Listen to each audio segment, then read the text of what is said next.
Queridos irmãos, a paz do Senhor Jesus, estamos juntos para darmos continuidade à nossa leitura bíblica diária. E hoje nós vamos continuar no Salmo de número 5. Nós vamos para a parte final deste Salmo. E abra sua Bíblia, vamos fazer a leitura do Salmo de número 5. Eu vou ler na versão Nova Almeida atualizada. Diz assim a palavra do Senhor. Dá ouvidos, Senhor, às minhas palavras e acode ao meu gemido. Escuta, Rei meu e Deus meu, a minha voz que clama, pois a ti é que imploro. De manhã, Senhor, ouves a minha voz. De manhã te apresento a minha oração e fico esperando. Pois tu não és Deus que se agrada com a iniquidade. Contigo não subsiste o mal. Os arrogantes não permanecerão na tua presença. Odeias todos os que praticam a iniquidade. Tu destróis os que proferem mentiras. O Senhor abomina o sanguinário e o fraudulento. Eu, porém, pela riqueza da tua misericórdia, entrarei na tua casa e me prostrarei diante do teu santo templo, no teu temor. Senhor, guia-me na tua justiça por causa dos meus adversários. Endireita diante de mim o teu caminho, porque na boca dos meus adversários não há sinceridade. O íntimo deles está cheio de crimes. A garganta deles é sepulcro aberto, e com a língua lisonjeiam. Declara os culpados, ó Deus, que eles caiam por seus próprios planos. Rejeita-os por causa das suas muitas transgressões, pois se rebelaram contra ti. Mas alegrem-se todos os que confiam em ti, cantem de júbilo para sempre, porque tu os defendes. Em ti se gloriem os que amam o teu nome, pois tu, Senhor, abençoas o justo e como escudo os cercas da tua bondade. Queridos, nós vimos na primeira parte deste salmo, no primeiro áudio que fizemos, a oração de Davi, do versículo 1 ao versículo de número 3, quando ele apresenta o seu clamor diante de Deus, com gemidos, buscando uma resposta para o seu problema, para a sua angústia. Este salmo foi escrito por Davi, nós não sabemos ao certo em que circunstância Davi o escreveu. Provavelmente quando ele fugia de Absalão, ali quando se levantou para tomar o trono. Mas não temos certeza se é realmente esse episódio que é o pano de fundo desse salmo. Mas sabemos que Davi está vivendo uma situação de muita angústia e ele mal consegue orar, ele geme diante do Senhor. Ele diz que pela manhã ele apresenta a sua oração e fica aguardando a resposta de Deus. Nos versículos 4, 5 e 6, nós vimos no segundo áudio que Davi ele apresenta o Deus justo, o Deus que não tem prazer na iniquidade, o Deus que não subsiste com o mal, e mais ainda, o Deus que odeia aqueles que praticam a iniquidade. Os arrogantes não vão permanecer na presença dele. Davi vai dizer que Deus destrói todos aqueles que praticam a mentira, porque Deus abomina o homem violento, o homem assassino, o homem sanguinário, o homem enganador, fraudulento. Davi apresenta o Deus santo e justo que aborrece o mal, bem como aborrece todos aqueles que praticam o mal, que vivem na prática do pecado. E nos versículos 7 e 8, Davi faz um contraste da sua vida com a vida do ímpio. Ele diz, eu, porém, pela riqueza da tua misericórdia, entrarei na tua casa. Então Davi vai dizer, somente pela tua misericórdia, pela tua graça, é que eu posso entrar no lugar santo, me apresentar no teu santo templo, render a ti o meu louvor, somente por tua misericórdia. Não é por mérito meu, mas é pelo mérito da tua misericórdia. Sendo assim, ele diz no versículo de número 8, guia-me na tua justiça. A justiça humana ela falha. A justiça humana não passa de trapo de imundície. Mas a justiça de Deus é perfeita. E Davi diz, me guia na tua justiça. por causa dos meus adversários. Endireita diante de mim o teu caminho. Pois a direção de Deus é sempre necessária, especialmente quando os inimigos estão nos vigiando. E agora, nos versículos finais deste salmo, a oração de Davi se volta novamente para os pecadores, para os ímpios. Observe o versículo de número 9, que acaba sendo uma conclusão ou uma explicação para o versículo de número 8, quando no versículo 8 ele diz: guia-me na tua justiça por causa dos meus adversários. No versículo 9 ele diz: porque da boca dos meus adversários, ou na boca deles, não há sinceridade. No íntimo deles está cheio de crimes. A garganta deles é sepulcro aberto. Com a língua eles lisonjeiam.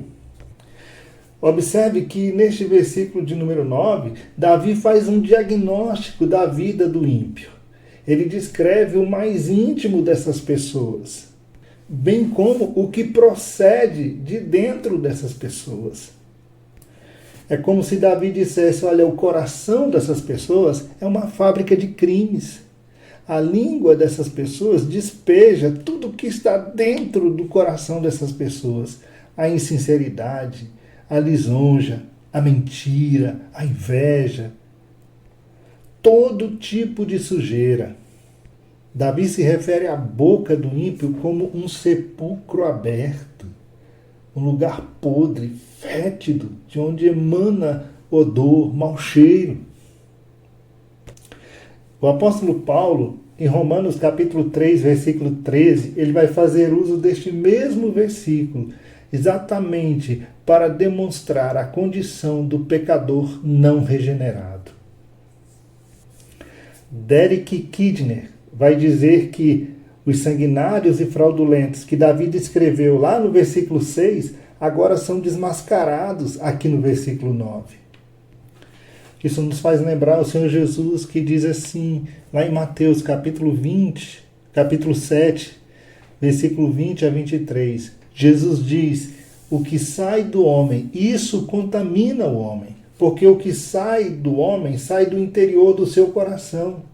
Do interior do seu coração saem os maus pensamentos, o adultério, a fornicação, os homicídios, os furtos, a avareza, as maldades, o engano, a dissolução, a inveja, a blasfêmia, a soberba, a loucura.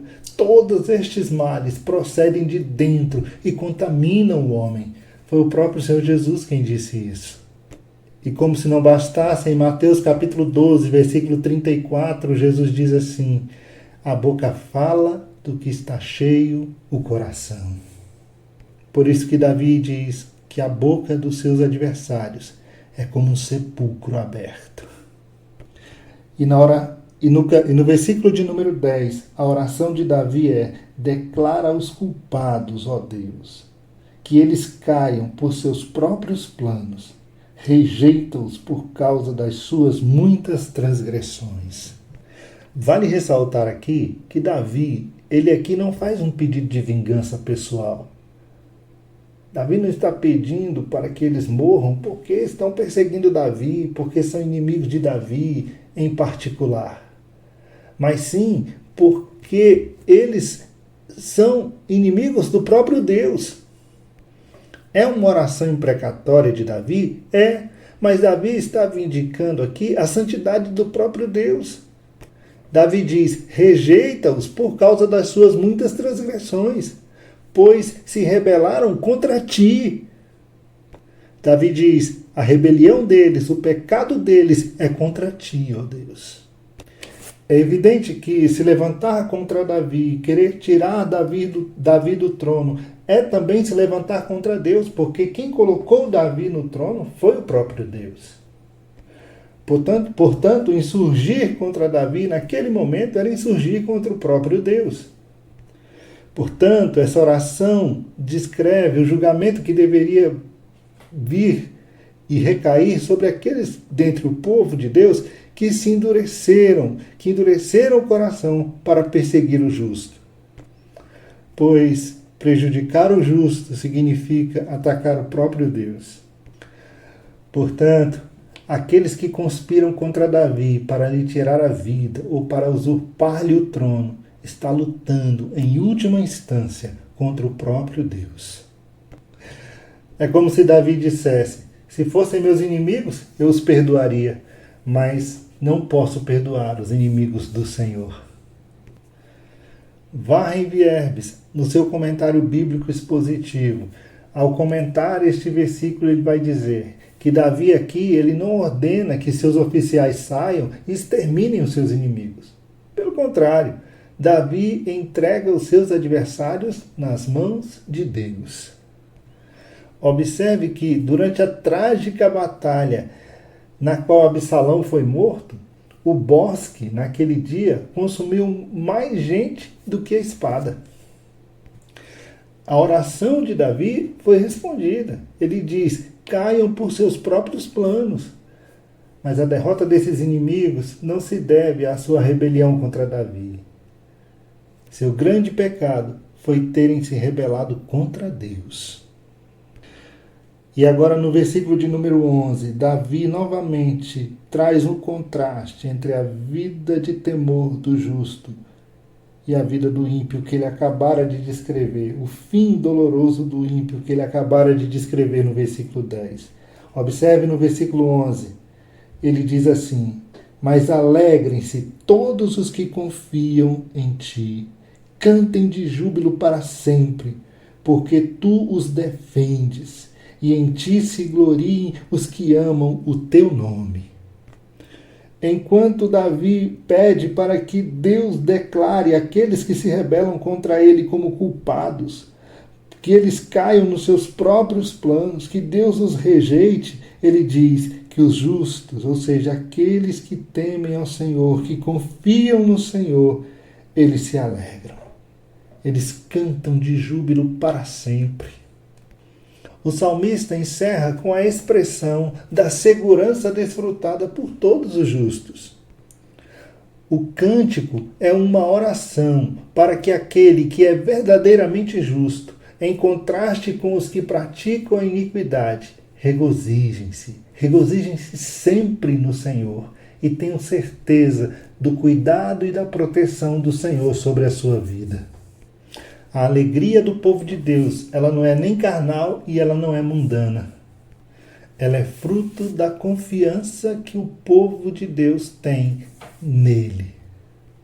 Por isso podem se regozijar, pois essa alegria, ela não é uma alegria passageira, ela é uma alegria eterna. Davi diz: cantem de júbilo para sempre. Trata-se de um júbilo eterno. E Deus, o próprio Deus, é o manancial desta alegria. Um salmo como este, meu irmão, ele nos faz ver que o povo de Deus, não é porque é povo de Deus que ele é poupado dos ataques insolentes dos seus inimigos. Não é porque somos povo de Deus que somos poupados de ataques de inimigos cruéis, de lutas, de momentos de tristeza, de angústia, de aflição de alma. Mas o Salmo nos mostra que temos um Deus que se apresenta em meio à luta como o nosso defensor. Olha o que Davi diz no versículo de número 12, o último versículo do Salmo 5. Ele diz: pois tu, Senhor, abençoas o justo, e como escudo o cercas da tua bondade. Spurgeon vai dizer que esta é uma promessa de extensão infinita, de amplitude sem restrição e preciosidade que não se pode descrever. O salmista diz que o próprio Deus é o seu escudo. Ele é o manancial das suas bênçãos.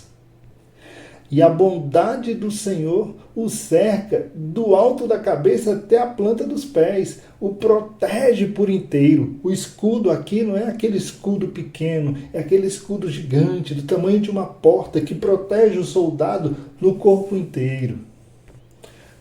Charles Spurgeon vai dizer que o escudo não é para a defesa de uma parte particular do corpo, como quase todas as outras peças da armadura, Por exemplo, o capacete se ajusta à cabeça, o peitoral foi feito para proteger o peito. As outras peças da armadura, cada uma tem a sua respectiva parte do corpo para proteger. O calçado vai proteger os pés, mas o escudo não.